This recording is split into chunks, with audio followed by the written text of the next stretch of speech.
Hello, welcome all to doctor JPSC. आज हम लोग झारखंड जीके पढ़ने वाले हैं और हम लोग झारखंड जीके में सीएनटी एसपीटी से शुरुआत करने वाले हैं।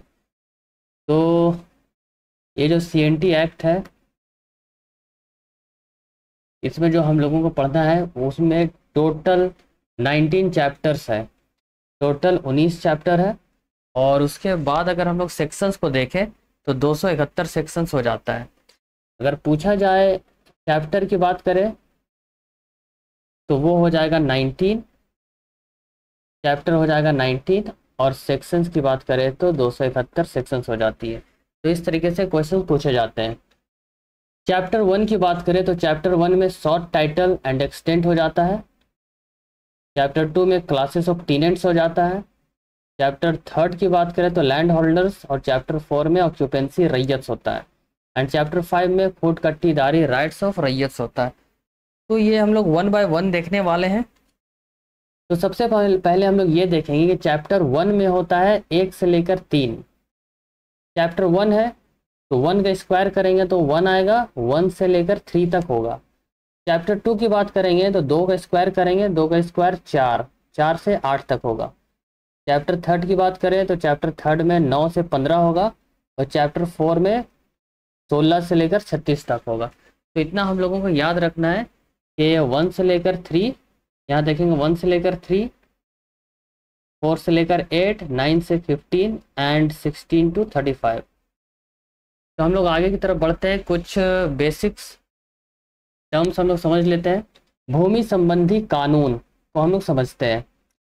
अब क्या है कि अंग्रेजों की असली मंशा क्या थी वो हम लोगों को समझना है। तो जब ब्रिटिशों ने भारत पर शासन शुरू किया, जब अंग्रेज लोग भारत में आए और शासन शुरू किया, तो उन्होंने प्रशासन पर पकड़ मजबूत करने के लिए कई कानून बनाए। और उनका मुख्य उद्देश्य क्या था? अधिक से अधिक राजस्व वसूलना, यानी टैक्स वसूलना, कर वसूलना।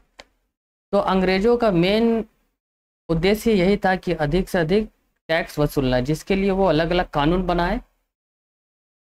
दूसरा पॉइंट, भूमि की नीलामी और रैयतों पर प्रभाव। देखिए, रैयत को हम लोग किसान भी कह सकते हैं। तो भूमि की नीलामी करना और रैयतों पर प्रभाव वो देखेंगे हम लोग। तो ब्रिटिशों ने अदालतों और कानूनी तंत्र का इस्तेमाल करके क्या किया? जमींदारों, मालगुजारों और किसानों की जमीन की नीलामी की। तो जमींदार, मालगुजारों, किसानों की ज़मीनों की नीलामी की। तो किसकी सहायता से? कानूनी तंत्र का इस्तेमाल किया गया, अदालतों का इस्तेमाल किया गया। जमीन ना छीन जाए इसके डर से जमींदारों ने किसानों से भारी कर वसूलना शुरू कर दिया। अब जमींदारों को डर हो गया कि जमीन ना छीन जाए, तो जमींदार ने क्या किया? किसानों से भारी टैक्स वसूलने लगा। अब सबसे ऊपर में अगर हम लोग क्रोनोलॉजी बनाए तो ऊपर वहां था ब्रिटिश।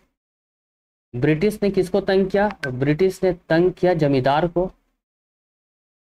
जमींदार को तंग किया और जमींदार अपने नीचे किसानों को तंग करने लगा। किसान यानी रैयत को तंग करने लगा। ब्रिटिश अगर जमींदार को तंग नहीं करता तो जमींदार रैयत को तंग नहीं करता। इसका सीधा असर किसानों पर पड़ा और वे अत्यधिक पीड़ा झेलने लगे। तो मेन पीड़ित कौन हुए? तो वो हुए किसान। और विवश होकर किसानों ने ब्रिटिश शासन और जमींदारों के खिलाफ विद्रोह कर दिया। जब किसी में ज़्यादा अत्याचार होता है तो एक बार क्या होता है, वो विद्रोह जरूर करता है। तो किसानों ने विद्रोह किया। तो ये टर्म याद रखना, ब्रिटिशर्स था। जमींदार पे क्या किया? जमींदार को तंग किया। उसके बाद जमींदार रैयत को तंग करने लगा। थर्ड पॉइंट को हम लोग देखते हैं। तो प्रशासनिक नियंत्रण। अंग्रेजी शासन के दौरान जिला कलेक्टर को जमींदारों की नियुक्ति और हटाने का अधिकार दिया गया। तो ये जो ब्रिटिश शासन था, इसके दौरान जिला कलेक्टर को जमींदारों की नियुक्ति और हटाने का अधिकार दिया गया। ठीक है।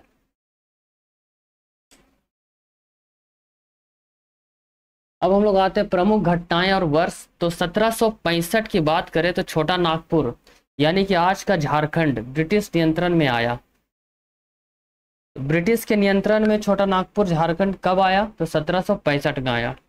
1765 में झारखंड में मालगुजारी प्रणाली लागू हो गई थी, जिसमें किसान भूमि कर देते थे। तो ये माल गुजारी प्रणाली क्या है, जिसमें किसान भूमि कर देते थे, किसान टैक्स देते थे, यानी कि रैयत लोग। 1793 में स्थायी बंदोबस्त अधिनियम आता है, रामगढ़ के पहाड़ी क्षेत्रों में लागू किया गया। तो 1793 में स्थायी बंदोबस्त अधिनियम आता है, जो कि रामगढ़ की पहाड़ी क्षेत्रों में लागू किया गया। 1824 की बात करें तो पहली बार झारखंड में किसानों के भूमि अधिकारों को कानूनी रूप से मान्यता और संरक्षण मिला। तो 1824 में पहली बार झारखंड में किसानों के भूमि अधिकारों को कानूनी रूप से मान्यता और संरक्षण मिला। अब हम लोग बात करते हैं प्रमुख विद्रोह। तो 1831 से लेकर 1832 में एक फेमस विद्रोह है जिसका नाम है कोल विद्रोह। उसके बाद बात करते हैं 1895 से लेकर 1900, तो इसमें बहुत ही इंपॉर्टेंट विद्रोह हो जाता है जिसका नाम है बिरसा मुंडा का उलगुलान। इसको हम लोग महाविद्रोह कहते हैं। तो बिरसा मुंडा का उलगुलान हो गया। परिणाम क्या निकला? इन विद्रोहों के बाद ब्रिटिशों ने यह एहसास हुआ कि जब तक वे आदिवासी क्षेत्रों, विशेषकर झारखंड में भूमि से जुड़ी समस्याओं को, जनजाति समुदायों की शिकायतों का समाधान नहीं करेंगे, तब तक वह शांति से शासन नहीं कर पाएंगे। तो इसके लिए बनता है सीएनटी एक्ट।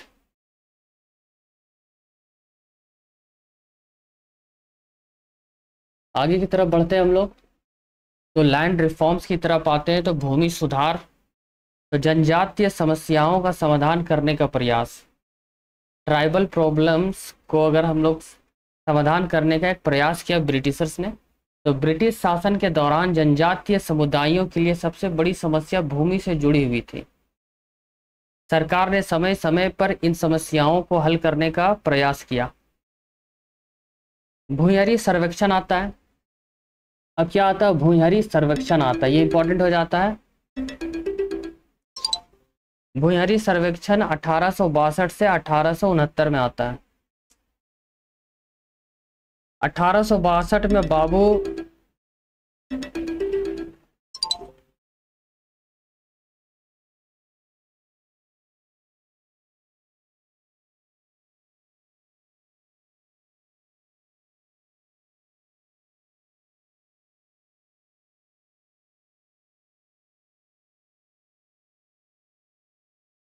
तो क्या देख रहे हैं हम लोग? भूयरी सर्वेक्षण 1862 से 1869 तक होता है। 1862 में बाबू राखल दास हल्दर ने एक महत्वपूर्ण कार्य शुरू किया जिसे भूयरी सर्वेक्षण कहा गया। तो ये याद रखना है कि 1862 में बाबू राखल दास हल्दर ने एक कार्य शुरू किया जिसके भूयरी सर्वेक्षण भी कहा जाता है। तो भूयरी सर्वेक्षण किसने स्टार्ट किया? तो बाबू राखल दास हल्दर ने। इसका उद्देश्य क्या था? भूयरी भूमि यानी वह भूमि जिसे जनजातीय समुदाय पीढ़ियों से जोतते आ रहे हैं। तो भूयरी जमीन वही होता भूमि की पहचान करना। उसके बाद आता माझिया भूमि, स्थानीय जमींदारों की जमीन कहते हैं, माझिया जमीन की पहचान करना। इसका भूयरी सर्वेक्षण का यही था कि भूयरी भूमि कहाँ है, माझिया भूमि कहाँ है, और इन दोनों को स्पष्ट रूप से अलग कर देना है। तो यह सर्वेक्षण 1869 तक चला। स्टार्ट कब हुआ था? 1862 में होता है और चलता है 1869 तक। यह जनजातीय भूमि को कानूनी संरक्षण देने के दिशा में पहला गंभीर कदम था। तो जनजातीय भूमि को कानूनी संरक्षण देने के लिए यह पहला गंभीर कदम था। कौन सा था? भूयरी सर्वेक्षण, भूयरी सर्वे। तो भूयरी सर्वे स्टार्ट किया गया था। उसके बाद आता है विल्किंसन रूल। तो विल्किंसन रूल आता है, विल्किंसन का नियम, जो कि आता है 1834। 1834 में छोटा नागपुर में विल्किंसन नियम लागू किया गया। तो याद रखना विल्किंसन नियम कब लागू किया गया? तो 1834 में। इसका मुख्य उद्देश्य क्या था? जनजातीय भूमि अधिकारों की रक्षा करना। चाहे तो भूयरी सर्वे आ जाए या विल्किंसन, सबका क्या होगा मेन मोटिव? जनजातीय भूमि अधिकारों की रक्षा करना। 1869 में भूमि संरक्षण का विस्तार। तो 1869 तक चला था भूयरी सर्वे। बाबू राखल दास हल्दर के नेतृत्व में रांची क्षेत्र के 2482 गांवों में सर्वेक्षण किया गया। ठीक है, इसमें देखा गया कि किसके पास कौन सी जमीन है। तो कितने गांव में किया गया था? 2482 गांव में, किसके? रांची क्षेत्र के। उसके बाद कुछ अन्य सर्वेक्षण आते हैं जिसको बोलते हैं अन्य सर्वे, जिसमें टवार सर्वे है, ठकावस्त सर्वे है और कैडेस्ट्रल सर्वे। ये सभी भूमि विभाजन और भूमि अभिलेखों से संबंध रखते हैं। ये देखिए, टवार सर्वे, ठकावस्त सर्वे और कैडेस्ट्रल सर्वे। उसके बाद आता है छोटा नागपुर काश्तकारी अधिनियम, एक 1869 में आता है। तो इस कानून के तहत भूमि कर विवाद अब जिला कलेक्टर के बजाय सिविल न्यायालयों में सुने जाएंगे। तो भूमि से जुड़े जितने भी विवाद है, कर विवाद, भूमि टैक्स विवाद, ये क्या होगा? जिला कलेक्टर के बजाय अब सिविल न्यायालय में सुने जाएंगे। तो सिविल कोर्ट में सुना जाएगा। भूमि सुधारों में प्रमुख कदम कुछ कुछ लिया गया है, तो वो हम लोग देखेंगे। छोटा नागपुर काश्तकारी अधिनियम 1879 में, तो 1879 में ब्रिटिश सरकार ने छोटा नागपुर क्षेत्र और किसानों यानी कि रैयत के लिए कानून बनाया। तो जहाँ जहाँ किसान आएगा उसको आप लोग रैयत भी समझ सकते हैं, तो कंफ्यूज नहीं होना, कहीं कहीं रैयत लिखा रहेगा तो उसको किसान समझना है। इसका उद्देश्य था भूमि मालिकों, भूमि का मालिक यानी जमींदार, और कृषक यानी रैयत के बीच नियम निर्धारित करना। छोटा नागपुर काश्तकारी अधिनियम यही था। उसके बाद आता फोर्ब्स की सिफारिश और खतियान निर्माण। ये फोर्ब्स कब होता है? 1902 से लेकर 1910 तक चलता है।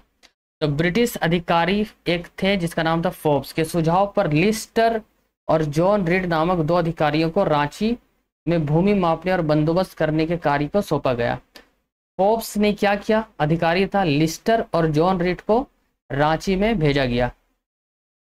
यह कार्य 1902 से 1910 तक चला। इसके बाद क्या होता है कि मुंडा जनजाति की भूमि के लिए खतियान, जिसको हम लोग कह सकते हैं अधिकार अभिलेख, खतियान मतलब अधिकार अभिलेख, तैयार किया गया मुंडा जनजाति की भूमि के लिए। थर्ड पॉइंट पे हम लोग आएंगे तो मुंडा खूटकट्टी व्यवस्था मान्यता। 1903 में मुंडा खूटकट्टी व्यवस्था की मान्यता।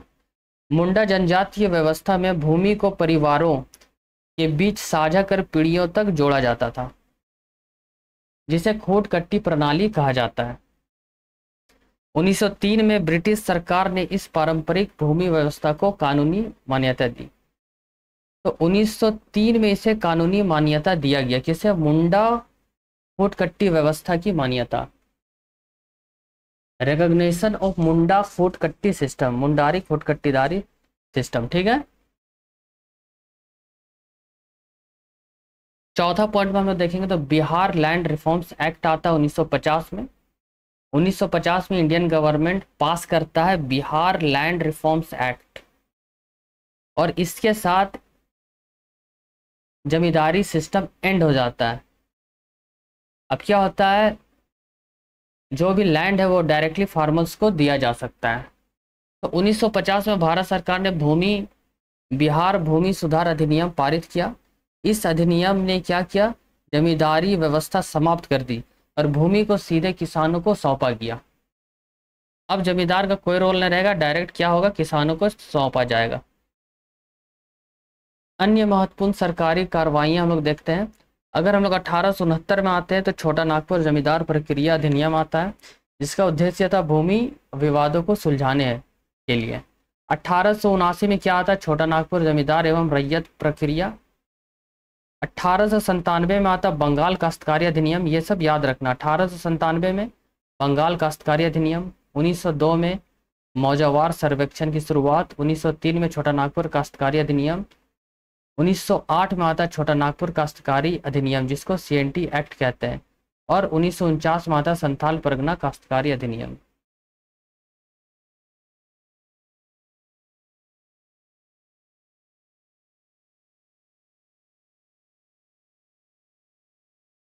अब हम लोगों को की पॉइंट्स पकड़ना है, जैसे कि छोटा नागपुर जमींदार प्रक्रिया अधिनियम 1869 का बात है। अब हम लोग बात करते हैं भूइंहरी। तो भूइंहरी क्या है? भूइंहरी एक पारंपरिक भूमि स्वामित्व प्रणाली है। यह भूमि उन लोगों के पास होती है जो मानते हैं कि वे गांव के मूल आदिवासी निवासियों के वंशज है। तो भूइंहरी जमीन उन्हीं के पास होता है जो मूल आदिवासी होते हैं। सरल शब्दों में अगर हम लोग इसको समझे तो यह भूमि उनकी पारंपरिक संपत्ति मानी जाती है। विशेष प्रकार की गांव की भूमि होगी और उनका उपयोग हम लोग देखेंगे। तो एक जमीन आता है जिसका नाम है भूत खेत। तो भूत खेत किसे दिया जाता है? ये जमीन का नाम है, पुजारी को दिया जाता है, पाहन को। इसका उद्देश्य क्या होता है? तो पूजा के लिए ये भूमि दी जाती है। एक होता है डाली कटारी। तो डाली कटारी भी एक जमीन है जिसे पुजारी को दिया जाता है, धार्मिक कर्तव्यों के लिए दिया जाता है। फिर आता पहनई। पहनई क्या है? पुजारी को दिया जाता है अनुष्ठान करने के लिए। महतोई, गांव का प्रमुख महतो को दिया जाता है गांव सेवा के लिए इनाम स्वरूप। ठीक है, गांव का सेवा करते इससे के लिए इनाम के रूप में दिया जाता है। उसके बाद आता मझियस जमीन। तो ये होता है पारंपरिक भूमि को मालिक को दिया जाता है, जो भी पारंपरिक भूमि मालिक है उसी को दिया जाता है। किस लिए? व्यक्तिगत उपयोग के लिए, पर्सनल यूज के लिए। फिर आता बथ खेत। मझियस की भूमि पर काम करने वाले श्रमिक को दिया जाता है, मजदूरी या इनाम स्वरूप दिया जाता है। तो हम लोग क्या क्या देख रहे हैं? भूत खेत पृष्ठ पाहन को दिया जाता है, डाली कटारी पृष्ठ को दिया जाता है, पहनई पृष्ठ को दिया जाता है, महतोई जमीन विलेज हेड यानी महतो को दिया जाता है, मझियस ट्रेडिशनल लैंड ओनर्स को दिया जाता है। तो मझियस जहाँ भी आएगा याद रखना ये लैंड ओनर्स होते हैं। फिर आता बाथ खेत, ये वर्कर्स ऑन मझियस लैंड में जो काम करते हैं उसे दिया जाता है। विशेष आयुक्त का भूमिका। यदि कोई व्यक्ति भूयरी या मझियस भूमि, मझियस क्या हो गया? लैंड ऑनर्स वाला, तो ये याद रखना मझियस यानी लैंड ऑनर्स। तो यदि कोई व्यक्ति भूयरी या मझियस भूमि पर स्वामित्व का दावा करता है तो एक विशेष आयुक्त को नियुक्त किया जाता है जो दावे की पुष्टि करता है और भूमि की समस्याओं की जांच करता है। तो किसे? आयुक्त को नियुक्त किया जाता है, आयुक्त। इस आयुक्त को भूमि निपटान के दौरान जिला कलेक्टर के समान शक्तियां प्राप्त होती हैं। तो डीसी के समान इस आयुक्त को पावर दिया जाता है। अभिलेख रख रखाव यानी कि रजिस्टर। आयुक्त को भूयरी या मझियस भूमि का एक रिकॉर्ड बनाना होता है। जो आयुक्त है, आयुक्त मतलब क्या हुआ? आयुक्त मतलब हो गया कमिश्नर। तो कमिश्नर को किसका पावर दिया गया? डीसी का पावर दिया, कमिश्नर को डीसी का पावर। अब आयुक्त यानी कि कमिश्नर को भूयरी या मझियस भूमि का एक रिकॉर्ड बनाना होता है। एक रजिस्टर बनाए रखा जाएगा जिसमें यह दर्शाया जाता है कि कौन कौन सी भूमि का स्वामित्व किसके पास है। इस अधिनियम का मुख्य उद्देश्य क्या था? तो ये हम लोगों को जानना है। इस कानून का मुख्य उद्देश्य पारंपरिक आदिवासी भूमि प्रणाली को आधिकारिक रूप से मान्यता देना और इसे सरकारी अभिलेखों में शामिल करना ताकि आदिवासी अपनी भूमि अधिकारों को कानूनी रूप से संरक्षित कर सके।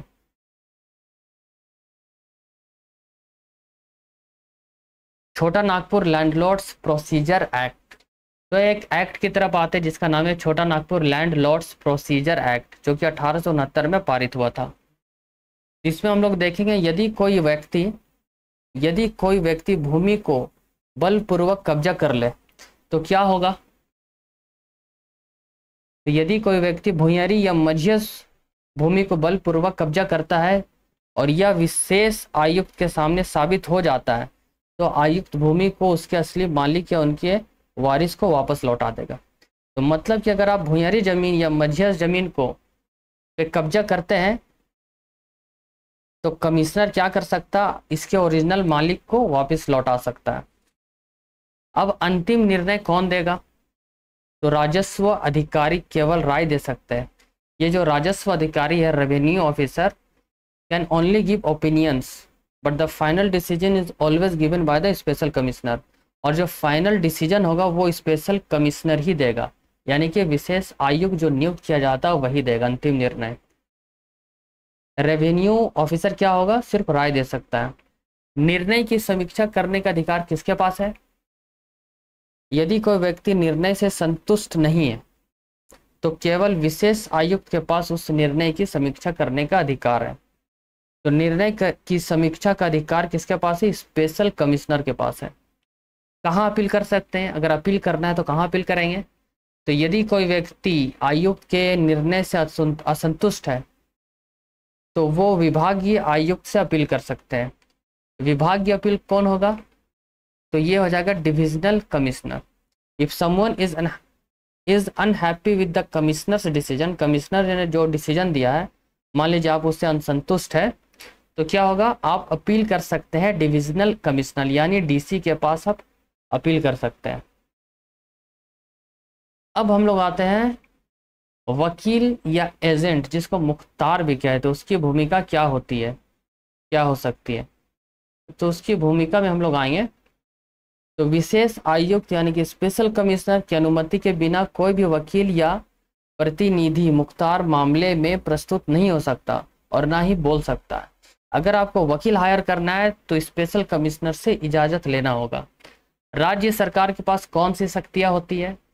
तो राज्य सरकार इस अधिनियम से संबंधित नियम बनाने या आदेश जारी करने का अधिकार रखती है। जब भी आवश्यकता पड़े वो राज्य सरकार कर सकती है।